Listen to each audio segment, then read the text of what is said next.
Hi, I'm Alexa, and I thought I would take today to talk about some strategies for self care that I employ with myself and have had other people tell me they work, professionals as well, talk about these. So, this week has been a very long, very rough week, and whatever you feel about the US election. The fact of the matter is that the climate is very much driven by the constant, incessant news cycle of doom and gloom and fear mongering. And it has been draining. When you add on top of that the events that have personally affected me in this election cycle, plus the week that I had just even completely outside of that. I had a very busy week. I presented at a conference. I had some projects, sort of big projects and stuff come up that I've been trying to get done. I know that some of my team members will be out soon, and we're coming up to the end of the year, which means we have Thanksgiving will be closed. Then the holiday break, we have a holiday break. Like, there's a lot of stuff coming up that I know if I wanted to get stuff done before the end of the year, I've got to sort of push through now. So it ended up being a very, very busy, very draining week. And then you add on top of that the external stuff and the national US things going on. It was definitely one that I don't really want to repeat. I had to take a moment on Wednesday. I had woken up at 3 in the morning. I wasn't feeling well Tuesday night anyway, and I'd gone to bed early, and then I woke up at 3 in the morning just feeling awful and not being able to sleep. And by, I don't know, 2 in the afternoon, I sort of crashed, and I just was sitting here that afternoon later after I had woken back up again and couldn't really string together more than two sentences in my brain at a time. I didn't do any of the things I normally do when I'm up in the evening. I play some games online or, watching YouTube videos. I was just sitting here like spacing out. So I decided to take my own advice and be kind to myself and took the night off. And I've been thinking about this video pretty much ever since. And what can I actually talk about? One of the things I don't want to do is let my anger and my hurt, of which there is a lot, actually come out in me misspeaking. Because I think that people right now, there's a lot of things that certain people, you can decide in your life, who that might be. There's a lot of things that people need to hear. And unfortunately, I don't think any of us, and I'm including myself in that bracket, I don't think any of us are currently in a position to listen, to understand, to truly, truly understand each other. And that is where, let's just say, nefarious people are exploiting those feelings for self-gain. And this has happened throughout history. We can look back at many examples of it. I'm getting really off track from my topic, but I didn't want to come on here and just say stuff that's going to fall on deaf ears. The people who are going to hear what I have to say about certain things right now are the people who already essentially very similarly believe similar things, right? They don't necessarily believe exactly the same as me, but they believe similar things to me. And I don't think I need to pile on their upset and their emotions at the moment by contributing mine to them. So let's talk about some things that we can do. So the very first thing is we can acknowledge our feelings. It is really okay to be shocked and hurt when people do something that you don't expect them to. Now, expectations are definitely the root of a lot of basically all misunderstandings. we all come to the table with prior experiences, prior knowledge, prior beliefs, prior wants and needs and emotions, and it all leads to this point where we expect, whether we think we do or not, every one of us has expectations going into everything. We all have expectations, and having those expectations unmet, especially if you expect it to be good and then it's not, that's where we need to take that step back and say, okay, did they actually mean it? And if they didn't mean it, it can still hurt, right? But does it change our opinion or, our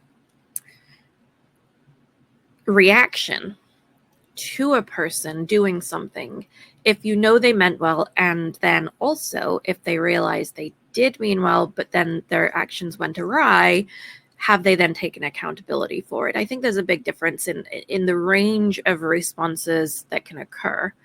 But what we want to focus on here in taking some time for ourselves, might be jumping my gun a little bit here, you acknowledge your feelings, because your feelings are just a signpost that something is important to you. And the feelings aren't always because of the one event. So what I mean by this is, when I was younger, after I had moved to America to live with my dad and my stepmom, I was very damaged. And I pushed it all down.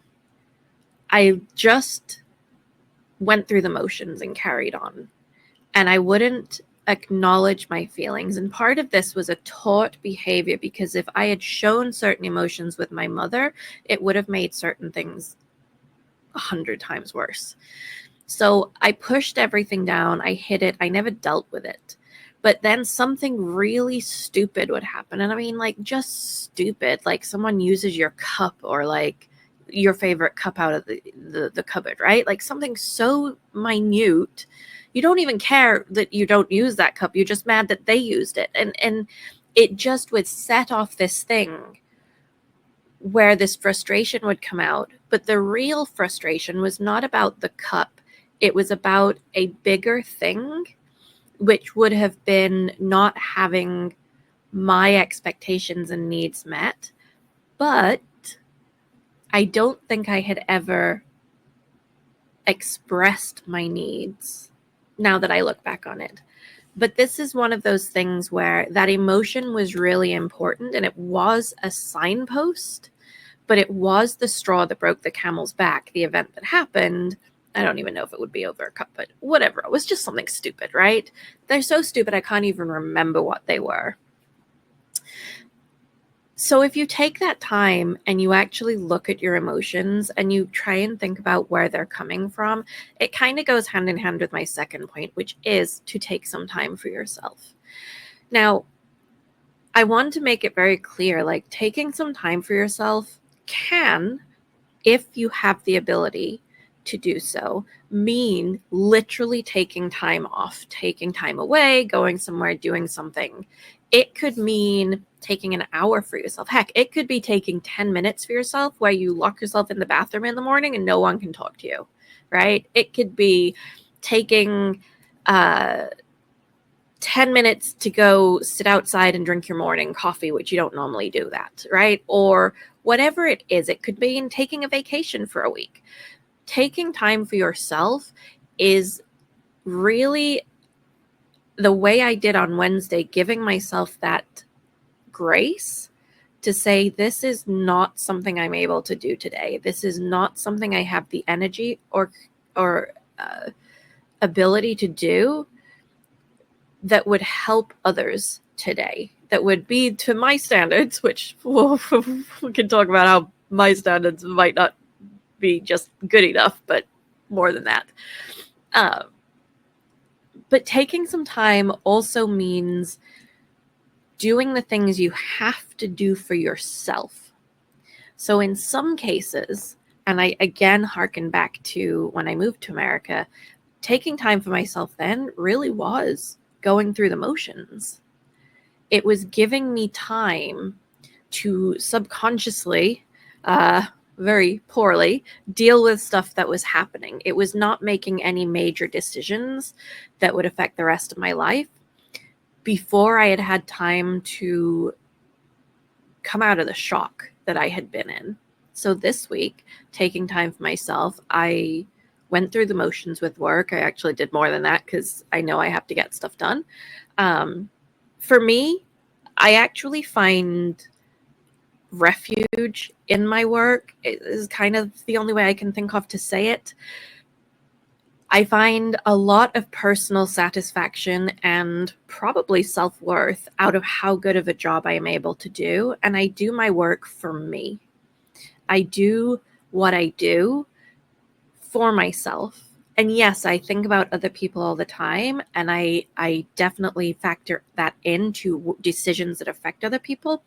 But in terms of, it doesn't matter what my job is, I'm going to try and do the best I can because that's who I am.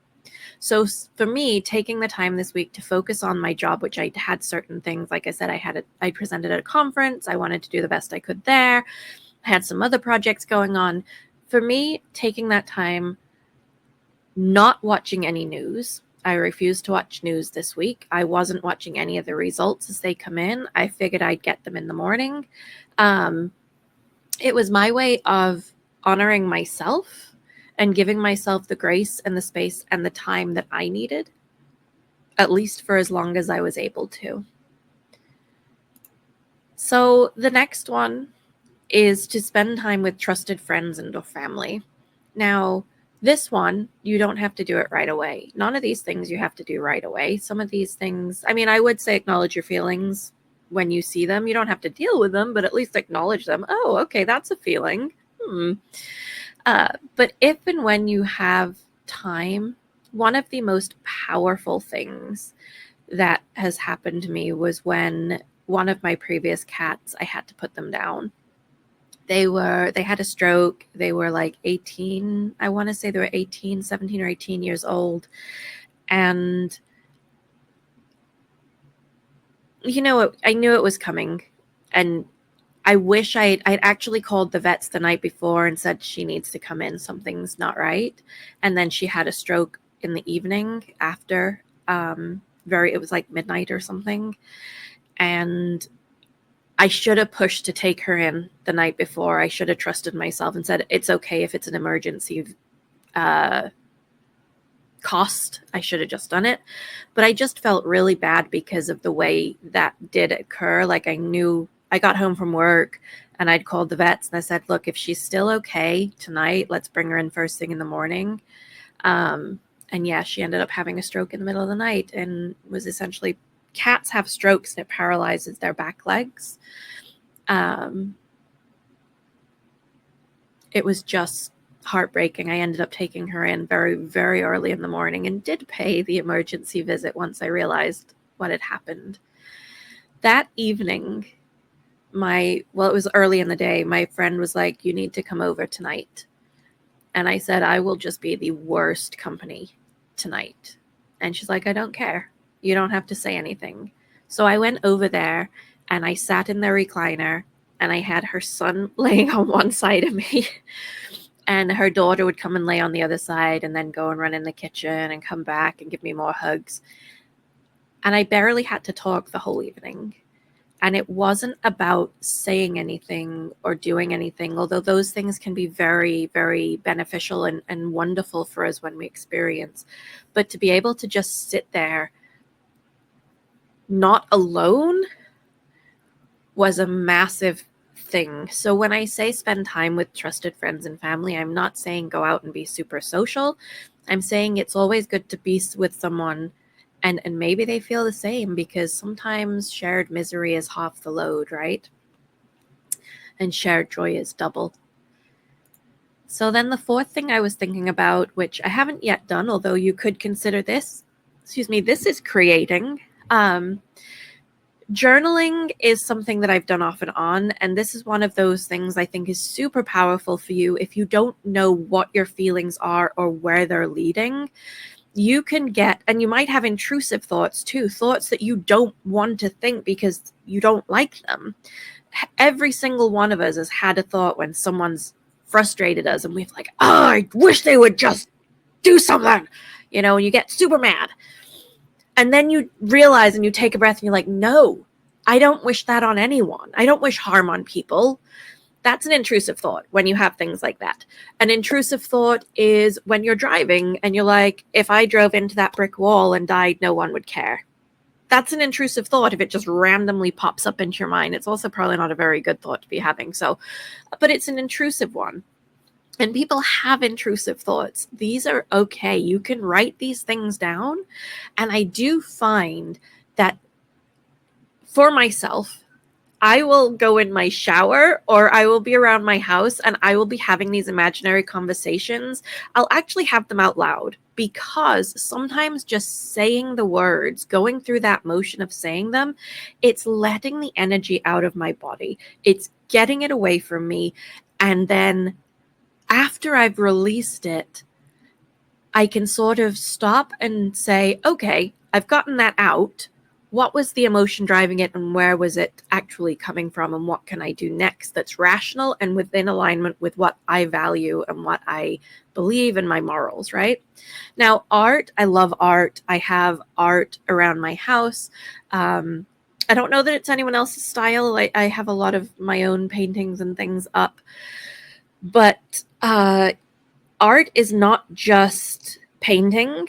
Art is also music. Art is poetry. Art is cooking. Cooking is absolutely an art form. So my next, this goes very well into my next point. I'd forgotten I'd written this one down. Do something. So create something, get outside, move your body, something that works for you. So there is actual evidence, data-backed scientific research that shows something as simple as knitting a scarf, the most basic thing you can basically knit is just one long strip of cloth, right? Something as simple as creating can help you get out of a rut. A lot of us have these goals for our life that are super long and you don't have little wins along the way. So you get overwhelmed by this feeling that, well, I didn't get my goal yet.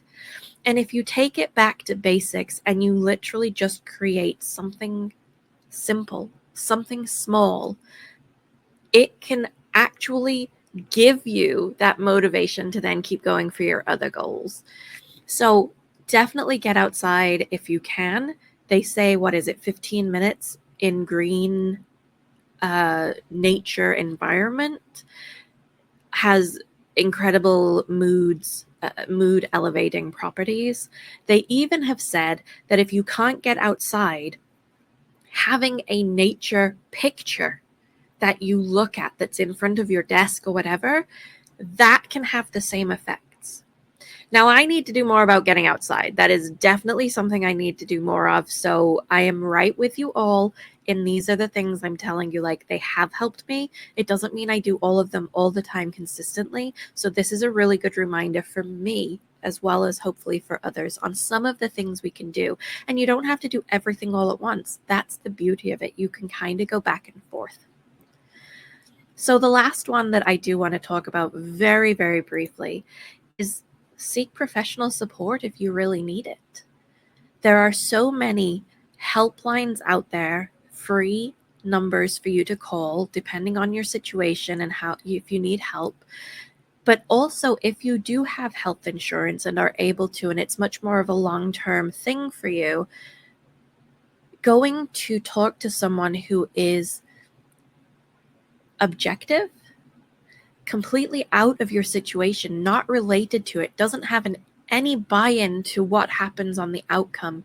They can give you a very objective opinion, but also depending on the type of therapy, let's say therapy that you want to get, they can be very active in trying to help you. They can be very passive in trying to listen to you, and it's going to be based on what you need. Now, everyone's different. Everyone has different situations, obviously. So there are going to be times in your life you don't need to talk to someone. And that's totally fine too. That's wonderful when those times occur. And it might not be right now that you need to. I am currently not seeking professional support. I've not needed to, which is great. I feel good about that.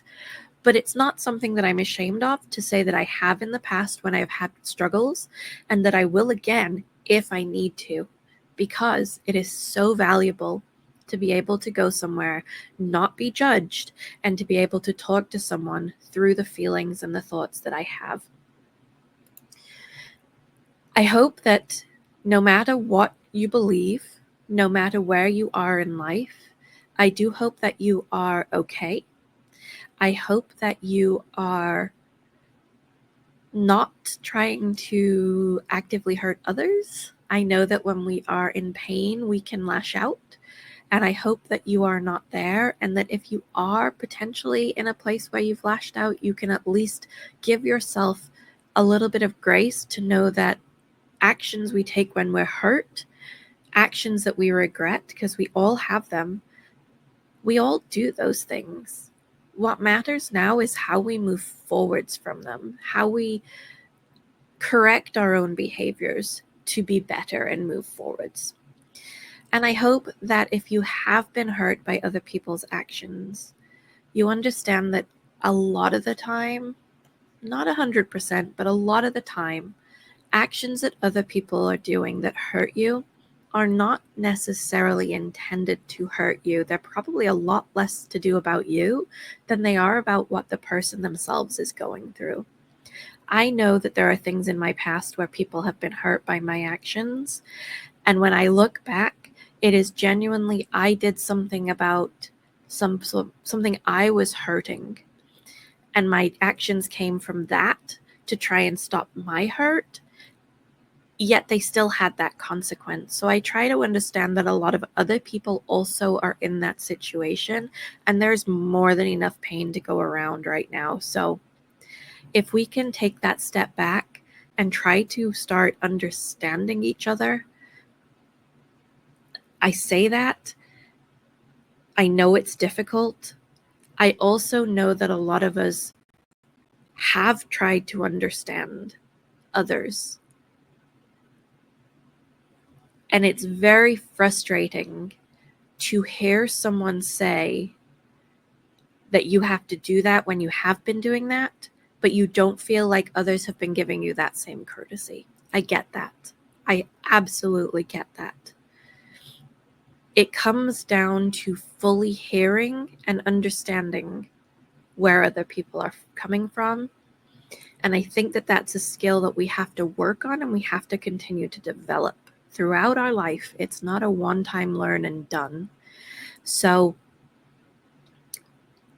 I'm kind of at the end here. I'm really not sure where else to go.